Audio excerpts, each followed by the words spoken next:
In this video, of course, I want to talk you a little bit through my race, and I have a little sweet giveaway prepared for you as well.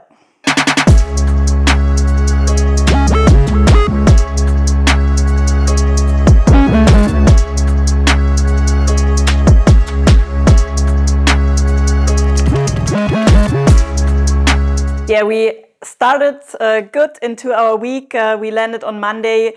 You can watch my pre-race video where I also talk a little bit about the course and my expectations. Yeah, and then Saturday, the women's race day came quite quickly, and the weather seemed to be perfect for racing, around 20 degrees, a little bit of sunshine, and yeah, I was looking really forward to a tough day of racing. I knew with that kind of field, and especially at the World Championships, my swim had to be on point, so I did feel a lot of pressure, lining up on that pontoon, because my start number was within the top 10. I was able to choose my position, so I tried to, find a position that is pretty much the closest to the buoyants, and we had to start with a dive. This is nothing I'm super comfortable with, but I think I nailed that one. And, in the past, I always struggled with takeoff speed, so that's mostly where I lost fast swimmers. And so I knew, I really had to work hard for the takeoff. And of course, that's also something I focused on in training, and I did see improvements, and the improvements have been great, and I did had a really good takeoff. But then after, I don't know how many 100 meters, but all of a sudden I struggled so big time. I think I was so full of lactic acid. On one point, that's good news because, as a long distance athlete, especially with my profile, it's hard to produce a lot of lactate. But yeah, in this special moment, I wish I wouldn't have been able to. It hit me hard, and I had a few, seconds, minutes where I really felt like I can't move anymore.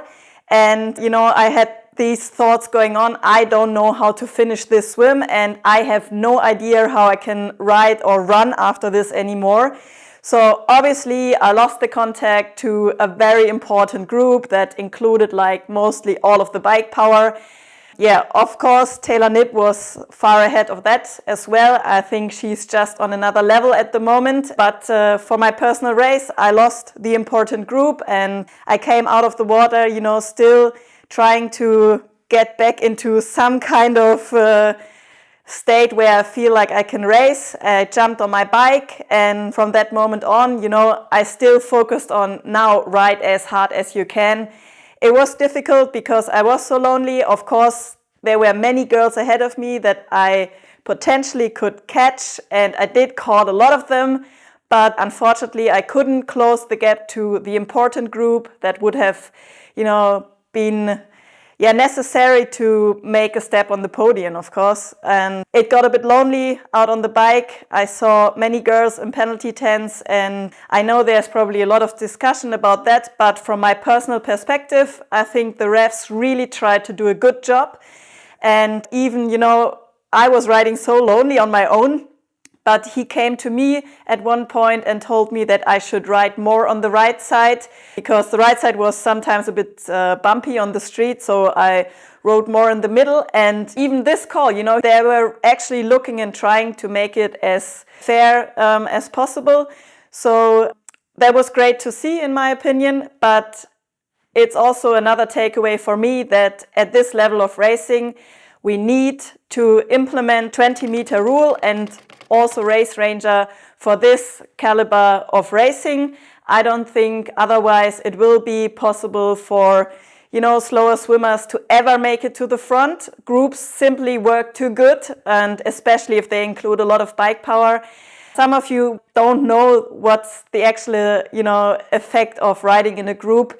Even if you stick to 12 meters, you can have improvements of 20 to 30 watts less. And of course, you can maybe imagine that this over 90K makes a big difference also energy-wise. And of course, also your legs are a bit fresher for that run.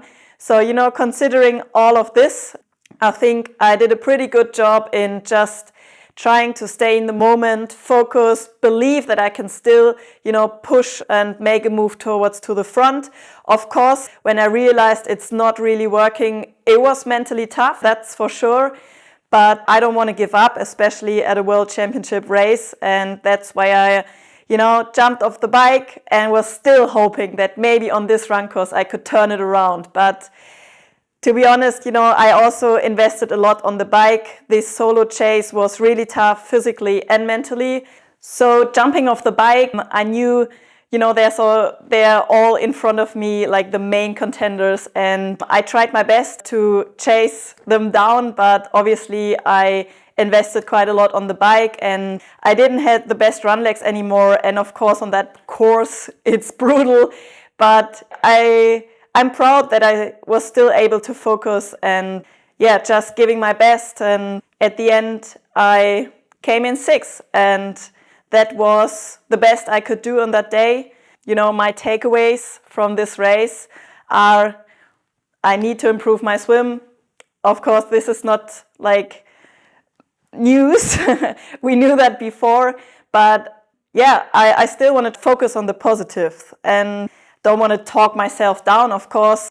I knew many people had higher expectations of me coming into the 70.3 Worlds. Of course, I also had higher expectations, or I was dreaming of a better result. But that's also the reality of racing. The level is so high, and if you just do one mistake, your chance for the win or even the podium is just gone. So 6th was the best I could do, and I'm proud that I kept on fighting, even though, it didn't look very promising. I will go back to work, trying to improve my swim even further, especially for Kona. I really wanted to do the 70.3 Worlds, especially for getting this experience in the water, because at most races we don't have a field like this on the women's side, especially with so many athletes. And the next race that will be like this is Kona. So I think I did get my lesson. Of course, it was not the way I wanted it to be. Of course, it would have been amazing, to come out with a group, have like a super positive experience. Of course, it's on a way tough to take, but I also think that I still felt a little bit of that illness that I had after Tallinn. So, for me, I'm fine with it. Of course, I dream and wish for a better result. And I think everyone who thinks that I'm capable of that. And it does feel sometimes, that I let you guys down. But at the end, this is sport. And I know a 6th place is also not so bad. It's 6th in the world on this distance. And I'm looking forward to trying to improve. And hopefully I can use the next 7 weeks leading up to Kona to make those gains, and then I'm looking forward to give it another go, and then we will see how it will work out. I told you I have a sweet giveaway, and I want to give away this beautiful finisher medal from the 70.3 Worlds in Finland. I signed it for you.